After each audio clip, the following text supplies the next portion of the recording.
DPP Partai Nasdem menonaktifkan Saudara Ahmad Sahroni dan Nafa Urbah sebagai anggota DPR RI dari fraksi Partai Nasdem. Eko Hendro Purnomo dan saudaraku Surya Utama sebagai anggota DPR RI. Dan saudara Agus Kadir sebagai anggota DPR RI dari fraksi Partai Golkar.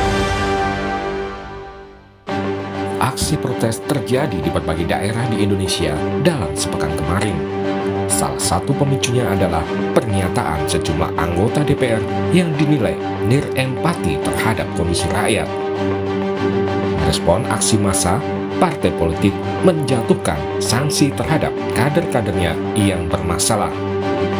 Partai Nasdem menonaktifkan Ahmad Sahroni dan Nafa Urbah dari anggota Dewan lantaran keduanya dianggap telah menyimpang dari garis perjuangan partai.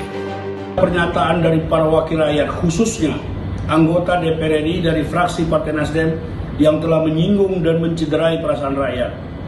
Dan hal tersebut merupakan penyimpangan terhadap perjuangan Partai Nasdem. Dan ini DPP Partai Nasdem menyatakan, terhitung sejak Senin 1 September 2025, DPP Partai Nasdem menonaktifkan Saudara Ahmad Sahroni dan Nafa Urbah sebagai anggota DPR RI dari fraksi Partai Nasdem. Begitu juga Eko Hendro Purnomo alias Eko Patrio dan Surya Utama atau Uya Kuya juga dinonaktifkan sebagai anggota DPR dari fraksi PAN. Mencermati dinamika dan perkembangan saat ini, DPP Partai Amanat Nasional memutuskan untuk menonaktifkan saudaraku Eko Hendro Purnomo dan saudaraku Surya Utama sebagai anggota DPR RI dari fraksi Partai Amanat Nasional.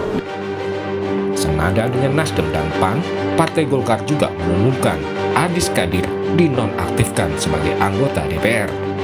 Keputusan ini diambil sebagai bentuk pendisiplinan dan etika sebagai anggota Dewan. Partai Golkar menegaskan upaya partai untuk memperkuat disiplin dan etika bagi anggota DPR RI dari Partai Golkar. Berdasarkan pertimbangan itu, Dewan Pimpinan Pusat Partai Golkar secara resmi menonaktifkan Saudara Adis Kadir sebagai anggota DPR RI dari fraksi Partai Golkar. Mantan anggota DPR RI, Sulfan Lindan menilai sanksi nonaktif dari DPR belumlah cukup jika melihat dampak yang ditimbulkan dari sikap dan pernyataan 5 anggota DPR tersebut. Itu kan kalau kata-kata nonaktif kan satu saat bisa aktif lagi kan. Jadi sebenarnya bukan nonaktif. Kalau perlu dipecat bukan hanya dari DPR, dari keanggotaan partai.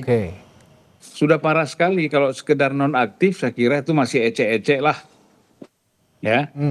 Karena partai takut dari ancaman-ancaman massa kan gitu. Ya. Jadi kalau memang mau serius ya diberhentikan betul. Dari dicabut keanggotaan partainya dulu. Jadi menurut Anda belum cukup ya? Artinya kan Ya. dia menjadi beban yang sangat berat buat partai kan. Merespon situasi terkini di tanah air, Presiden Prabowo Subianto mengumpulkan para pimpinan parpol di istana. Prabowo menegaskan pimpinan DPR dan parpol telah meminta anggotanya agar peka dan lebih berpihak pada kepentingan rakyat. Prabowo juga meminta DPR untuk selalu membuka ruang dialog dengan masyarakat yang ingin menyampaikan aspirasi. Dan juga para pimpinan DPR telah berbicara dan para ketua umum partai juga sudah menyampaikan melalui ketua fraksi masing-masing bahwa para anggota DPR harus selalu peka dan selalu berpihak kepada kepentingan rakyat. Kepada seluruh masyarakat, silahkan sampaikan aspirasi yang murni dan tuntutan dengan baik dan dengan damai. Kami pastikan akan didengar, akan dicatat, dan akan kita tindak lanjuti. Saya juga akan meminta pimpinan DPR untuk langsung mengundang tokoh-tokoh masyarakat, tokoh-tokoh mahasiswa, tokoh-tokoh dari kelompok-kelompok yang ingin menyampaikan aspirasinya supaya bisa diterima dengan baik dan langsung berdialog. Sebelumnya, Ketua DPR Puan Maharani telah meminta maaf jika selama ini kinerja DPR belum maksimal. Ia juga berjanji melakukan evaluasi dan akan lebih mendengarkan aspirasi rakyat. Sekali lagi saya meminta maaf jika kami sebagai wakil rakyat belum bisa bekerja dengan baik secara sempurna. Kami akan mengevaluasi, kami akan berbenah diri, kami akan mendengar aspirasi rakyat dengan lebih sehat, lebih baik dalam bergotong royong membangun bangsa. Dan marilah kita bangun bangsa ini bersama-sama, kita berdiskusi, kita dengarkan masukan-masukan dari para tokoh bangsa. Direktur Eksekutif Carta Politika Yunarto Wijaya menilai protes dan kritik terhadap DPR melalui aksi unjuk rasa pekan kemarin bisa menjadi pelajaran bagi DPR dan parpol agar bisa segera melakukan perubahan dalam perilaku dan kinerja.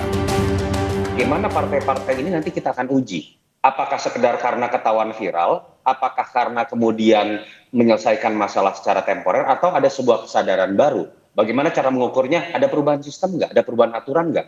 Mereka nanti memberikan laporan nggak? Absensi, memberikan laporan nggak tentang dana reses?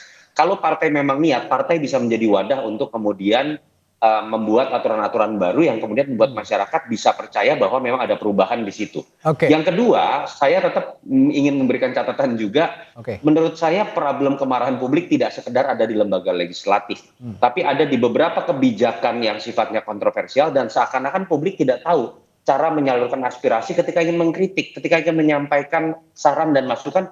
Karena anggota DPR nggak menjalankan fungsi pengawasannya. Kenapa? Karena udah deal ketumnya dengan Presiden. Kenapa? Karena sudah dibagi jatah menteri. Pada titik itu semua akan menjadi mandul dan menurut saya kita akan lihat ke depan apakah memang akan terjadi sebuah perubahan di situ.